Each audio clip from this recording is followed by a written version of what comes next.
আলুর চোকলা তো আমরা ফেলে দিই, কিন্তু এই আলুর চোকলা দিয়েই একটা আইটেম আমি বানিয়ে নেব। ডালের সাথে খেতে অসম্ভব সুন্দর হয়। তা নমস্কার বন্ধুরা, আমি জয়া, আমার চ্যানেলে আপনাদের স্বাগত। আর এই চোকলাগুলো আমি প্রত্যেকটা আলু ছাড়িয়ে নেব। এই যে খানিকটা আলু ছাড়ানো হয়ে গেছে আমার। আর এই আলুগুলো চোকলা দিয়ে আমি একটা বড়া তৈরি করব। আর আমরা বাঙালরা তো জানেন সব কিছু কীভাবে সুন্দর করে বানিয়ে নেয় সব কিছু।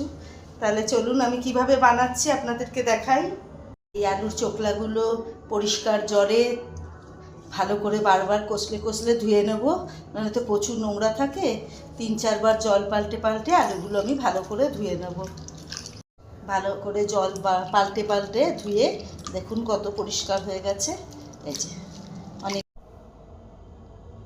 এই আলুর চোকলাগুলো এবার মিক্সিতে আমি পেস্ট করে নেব। বড় বাটি ছিল, আমি ছোট বাটিতে দুবারে বাটবো। আর তার মধ্যে দিচ্ছি একটু গোবিন্দভোগ চাল ভিজিয়ে রেখেছিলাম যাতে বড়াগুলো ক্রিস্পি হয়। আর এতে দেবো কয়েকটা কাঁচা লঙ্কা। আপনারা যতটা ঝাল খান সেই বুঝে দেবেন। আমরা একটু ঝাল বেশি খাই, ওই জন্য আমি এতগুলো লঙ্কা দিয়েছি। আপনারা আপনাদের ঝালটা পরিমাণ মতন দেবেন। দিয়ে আমি একটা পেস্ট তৈরি করে নেব।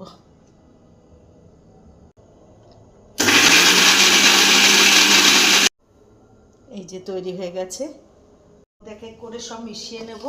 পরিমাণ মতো নুন দিলাম, আর দেবো একটু মিষ্টিটা আপনারা দিলে একটু ভাল লাগে, স্বাদ হয়।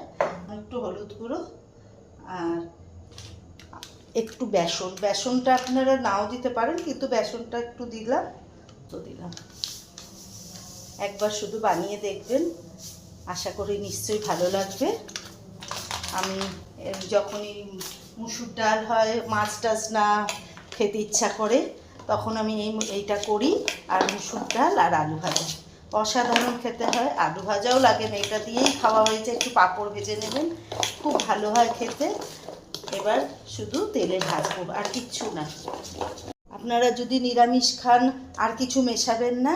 আমি একটুখানি আদা রসুনের পেস্ট দিলাম, খেতে স্বাদ হবে। আপনারা যদি নিরামিষের দিনে করেন এরকম করেও করতে পারেন। আদা বড়াগুলো ভাজতে বেশি যে ডুবো তেলে ভাজতে হবে তার কোনো নেই, অল্প তেলে এগুলো ভাজা যায়। এই যে এরকম করে আপনি আর হাত দিয়েও করতে পারেন, আমি চামচ দিয়ে করছি। এরকম করে বড়াগুলো সাজিয়ে দেবেন প্রত্যেকটা ছোট ছোট করে।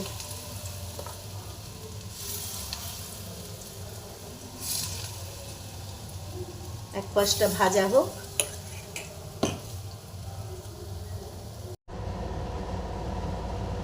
এক পাশটা আমার ভাজা হয়ে গেছে। আর